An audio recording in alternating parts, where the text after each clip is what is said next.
court had to decide, is that a sincerely held religious belief? That's a question that courts are going to have to decide. Courts are going to have to decide what's a substantial burdening of religion. The Religious Freedom Restoration Act applies if it's a substantial burdening. That's really the question in Zubik, is whether filling out the form makes them so complicit to be a substantial burden. So courts have to decide that question. And then even if it's a sincerely held religious belief and it's a substantial burden, it's not absolute.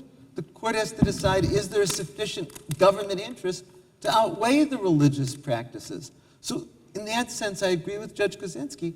These are questions that inevitably the courts have to decide when there's a disagreement between the government and individuals. So just to answer the question, courts don't decide what's a legitimate religious practice, but they might have to decide which religious practices are going to be accommodated or not based on some of the factors we discuss here. I'm just going to bring up one last topic. We'll wrap it up in the next 10 minutes or so. Since we have 3 people who spend their professional lives on university campuses, there's so much going on university campuses these days that seems different from when we were in school. Whether it's hate speech or whether we're protecting or whether we allow a speaker who holds a different view or whether the Muslims on campus are insisting are being mistreated, or that another group wants the university to divest from Israel. We have all these political issues in the young generation coming up on the college campus. So what have you noticed? What do you think? How's that tie in with both? Since free speech has come up as part of the First Amendment, obviously, and freedom of religion, where's all that heading? I'm the only one here who doesn't teach I teach at a private university. So. Although private universities are covered by free speech principles in California, but not private religious universities. So we have... you teach not only at a private university, but private one religious university. where everybody's looking toward Jesus. That's right. Well, I mean, it's a cross. He's not on there. Yeah, no, that's fine. That's fine. Yeah, I generally agree. Yeah, so one of the first. So one of the things that I find at Pepperdine, which I think is super interesting, is that because it's a religious institution, a lot of the rancor in debates or the challenges that I would say your standard public university faces, they don't exist really. I teach a law and religion class, and people really just feel comfortable to say whatever they're thinking as a result, almost as if the fact that there's a big cross in the beginning lets anybody say whatever they want. I taught a Jewish law class. Anybody here from my Jewish law class? No.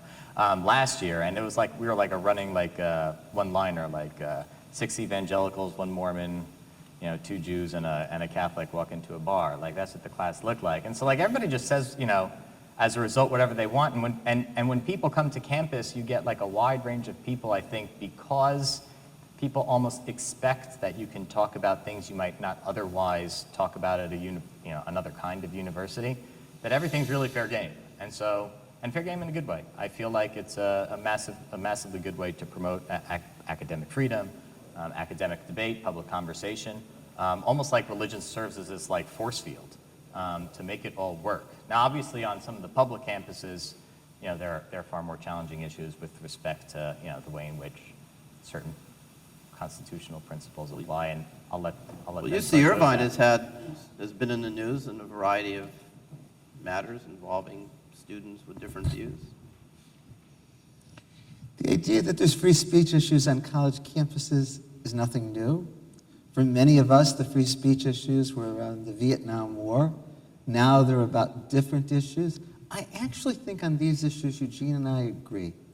That I believe that there's a right to speak on college campuses.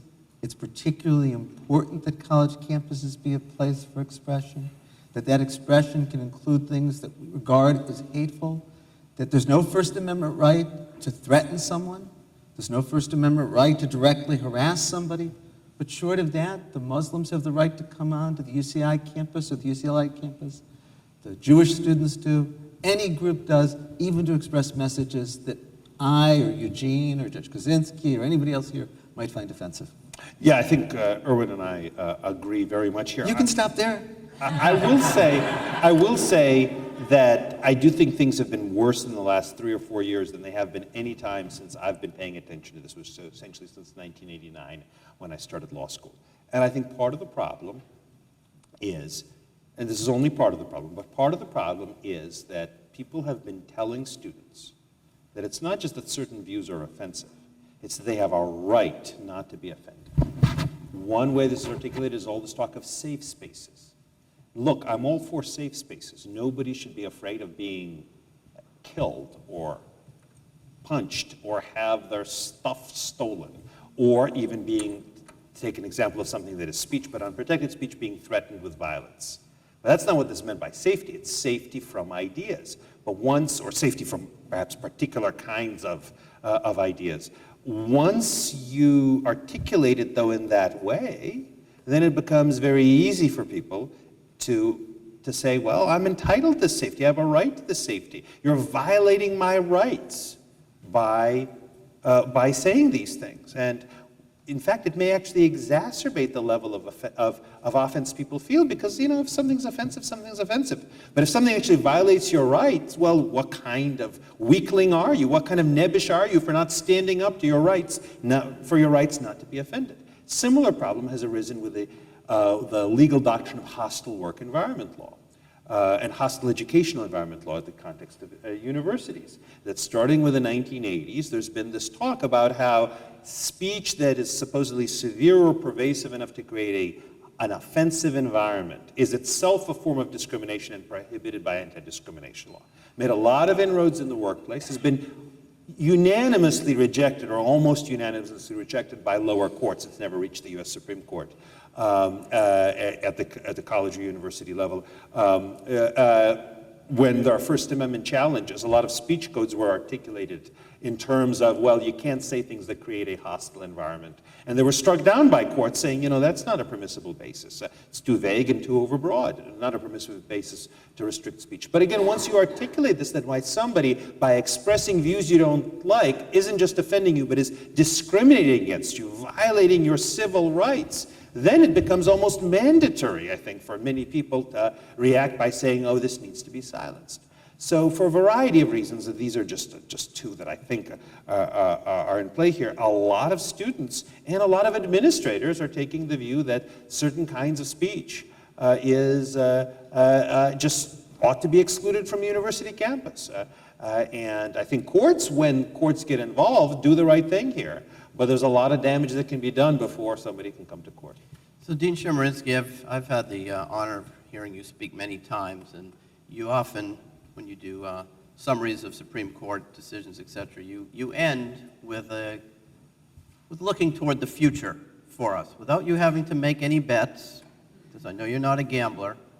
What's going to happen now? Or is President Obama going to be able to nominate somebody? Is that person going to get a hearing?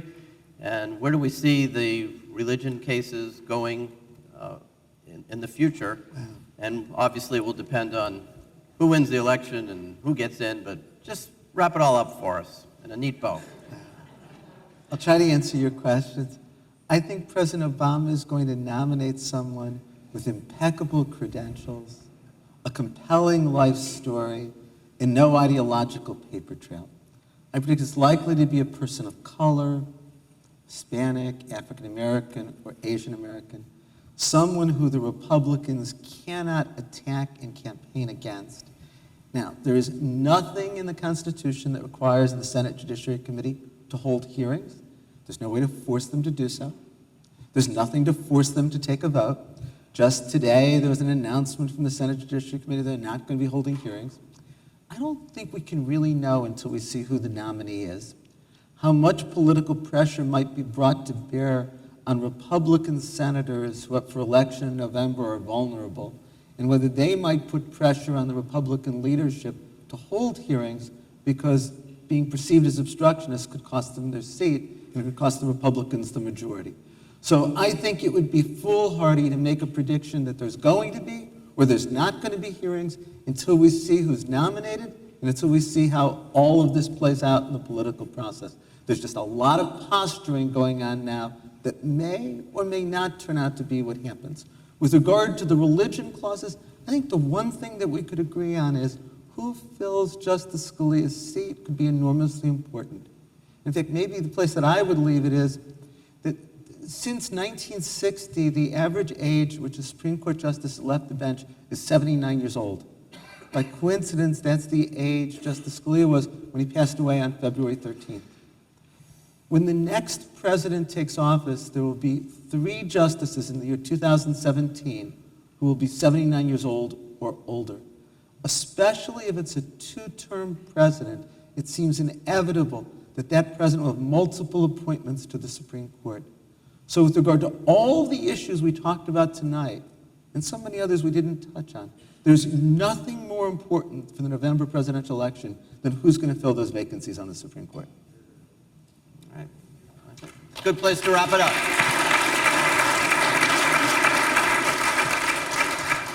Thank you all. Thank you, Judge Stuart Rice, for your excellent job tonight, moderating. Tough panel, but excellent panel, and thank you all our participants, Dean Aaron Chemerinsky, Judge Alex Kaczynski, Professor Eugene Volokh, and Professor Michael Helfand for being here tonight, for sharing your thoughts, your views. I want to particularly thank Judge Kaczynski, who's been with the South Bay Jewish Law Forum since we started about a year ago and has really helped support us in building it as a place where legal practitioners with shared Jewish interests could meet, network, explore current ethical and moral dilemmas, as we've done tonight. This is already our second event. We had one in October. We had a seminar on ethics and the war on terror. This is our first symposium, but we hope to continue with many more seminars, symposiums that will explore current ethical dilemmas in our legal system and their relation to our Jewish traditions. I invite you all to be part of our future program and development. If you'd like to get involved, please email us on our website, jewishlawforum.com. And once again, I thank you all for joining us. Just to remind you, there's a box outside to put in the forms, evaluation forms, thank you. And once again, thank you all for joining.